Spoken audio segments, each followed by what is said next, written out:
In this video, I will talk about logging your web scraping and handling exceptions.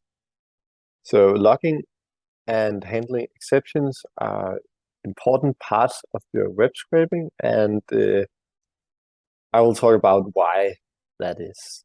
So let's get started. First, logging.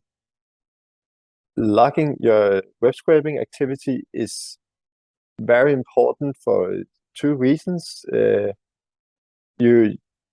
is used to ensure data quality and also demonstrate that you have the data quality that is needed. So you can use logging to document the data that you extract, and also to get knowledge about why there are any unexpected stops in your web scraping, and there will be stops in your web scraping, so I promise you. So it is important to understand why that is.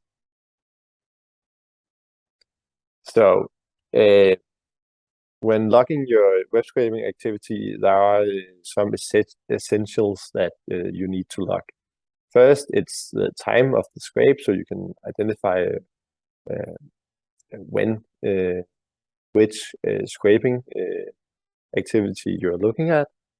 Then you need to log the status code of the request response we get from the web page. So normally, if the response is successful, we get a status code that is 200. But you can also get a common error, for example, 404, which is page not found. So we need to log that. Third, a good thing to log is the length of the output. So if the length of the output is 0, that could indicate a mistake. And in our case, the output is usually an HTML string, and if that is 0, that is definitely a mistake, because an HTML string of a web page is never 0 if there is any content on the web page. And lastly, we need to log the path to the output file. So where do we save the HTML or the data set, or what kind of data or information we scrape? Where do we save that, so we know what did we actually scrape when we logged this web scraping activity? So I have made a simple logging function that you can use in your own web scraping, and it might not seem that simple, but I will guide you through what is actually going on. So in this logging function, first we check if there is a log file already.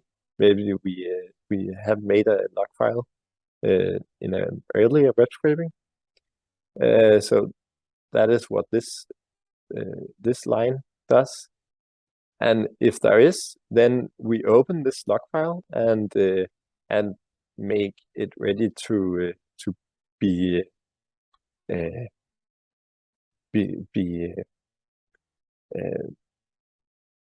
appended, so we can append more lines to this log file. So if there's no log file existing, then we will write a new log file and make the headers that is the time of the web scraping, the status code, the length of the output, and the path to the output. And that is what we do here in these two lines, the bottom of the else part of the function. Okay, so the next part of the function is where we gather these log information. So the status code comes from the object in the response result we get, And you can find the status code by pressing dot status code. And we get the timestamp from this line, and here it's the local time that I saved. And lastly, we can find the length of the HTML string by typing len and then the HTML string. So when we have gathered these information, we then open the log file and then write these new information to the log file here in the last line. So this is a small logging function that you can also use in your web scraping and also the exercises you need to solve. And you can always add more log information to it, or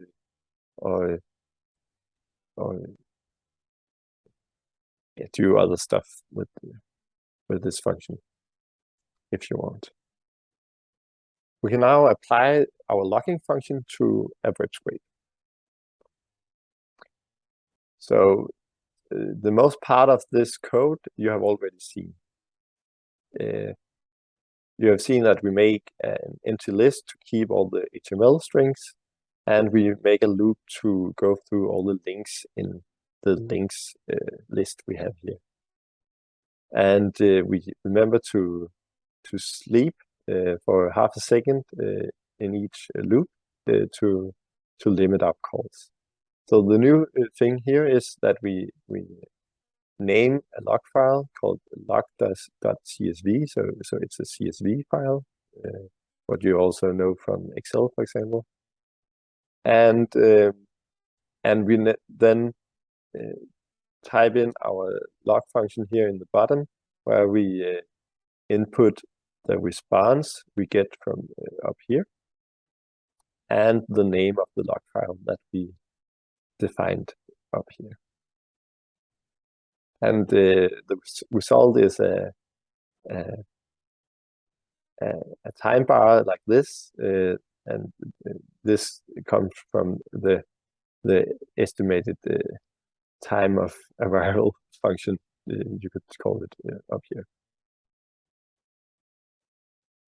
So now you know how to log your web scraping activity to better understand if there are some mistakes or some unexpected stops in your web scraping. But how can we actually handle these exceptions or mistakes or unexpected stops in our web scraping? Because they will encounter. So some common errors may be that the URL that we want to scrape from does not exist, or the connection to the internet stops. So I have tried both, and it's very annoying, because if you don't handle these exceptions, then you will lose all your data from the web scraping that you have already done. So how can we mitigate such problems?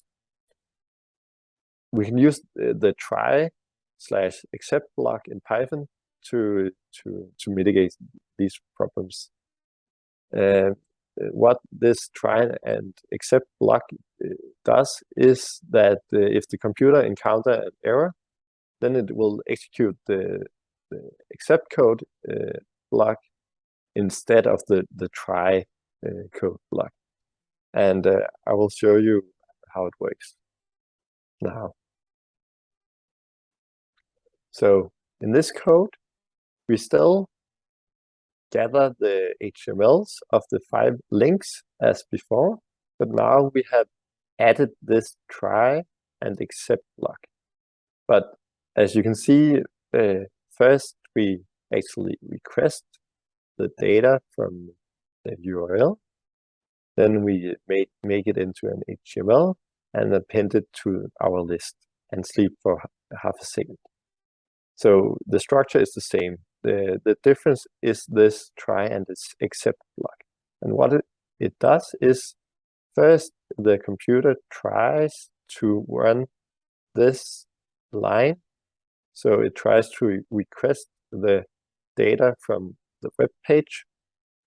And if it works, then it just jumps to the HTML part, this line, and goes through the last part of the code. If it encounters an error in this try block, then it jumps to the except block instead. And it is written like this. And when it jumps to this except block instead, then it instead of running the code in the bottom here, then it runs this code in the except block. So first it prints the URL, so we know where is this error actually happening. And then it prints the error. And then we want to save what we have actually web scraped until this point. So I save the list HTML as a JSON file, and it is done like this. And then we continue to the next iteration of the loop. So the try and except block here enable us to continue the loop even though there is an error somewhere in the loop. And that is very helpful to let us keep on scraping even though we might encounter some errors. And then afterwards we can look at those errors and figure out what to do with them.